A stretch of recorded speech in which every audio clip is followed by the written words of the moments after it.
بسم اللہ الرحمن الرحیم الحمد للہ رب العالمین والصلاة والسلام علی سید الانبیاء والمرسلین اما بعد فاعوذ باللہ من الشیطان الرجیم بسم اللہ الرحمن الرحیم قال اللہ تبارک و تعالی فی القرآن المجید والفرقان الحمید وَأَلْقَيْتُ عَلَيْكَ مُحَبَّةً مِّنِّي وَلِتُصْنَعَ عَلَىٰ عَيْنِي صدق اللہ العظیم۔ ہمارے چینل کے تمام دیکھنے سننے والے خواتین و حضرات کو میری طرف سے السلام علیکم ورحمۃ اللہ وبرکاتہ۔ آج میں جو موضوع لے کے آپ کی خدمت میں حاضر ہوا ہوں وہ موضوع حب سے متعلقہ ہے۔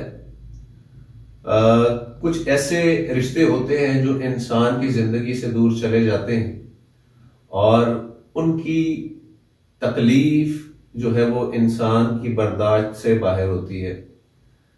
کوئی بہت پیارا چلا جاتا ہے، بیوی ناراض ہو کے میکے چلی جاتی ہے، شوہر بیوی کو چھوڑ دیتا ہے، بیوی شوہر کو چھوڑ دیتی، الغرض اسی طرح کے بہت سارے ایسے رشتے ہوتے ہیں کہ جن کے جانے کا دکھ انسان سے برداشت نہیں ہوتا۔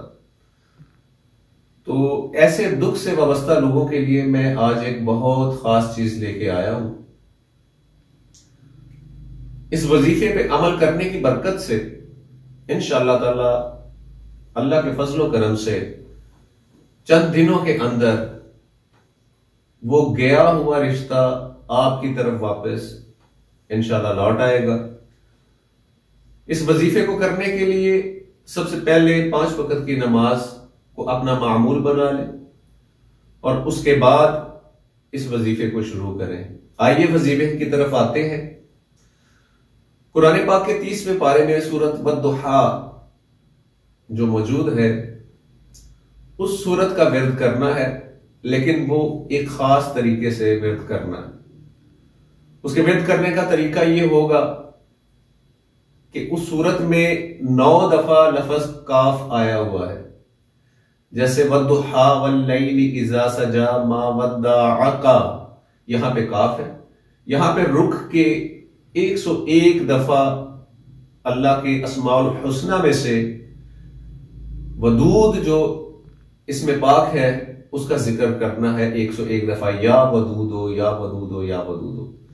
ہر کاف کے اوپر 101 دفعہ یا ودودو کا ذکر کرنا ہے، اور اس کے بعد جو آپ کا بچھڑا ہوا رشتہ ہے اس کی تصویر کے اوپر پھونک لگا دینی ہے، تصور میں اس کے اوپر پھونک لگا دینی ہے، دل اور دماغ کے اوپر، اور ہر نماز کے بعد ایک تسبیح یا ودودو کی پڑھنی ہے۔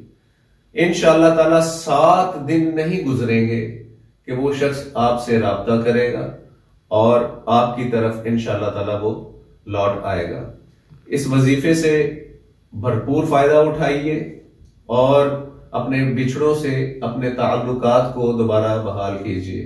اللہ پاک ہمیں اس وظیفے سے فائدہ اٹھانے کی توفیق عطا فرمائے اور صلاۃ الصوم کی پابندی کرنے کی توفیق عطا فرمائے۔ جزاکم اللہ خیرا وما علینا الا البلاغ المبین۔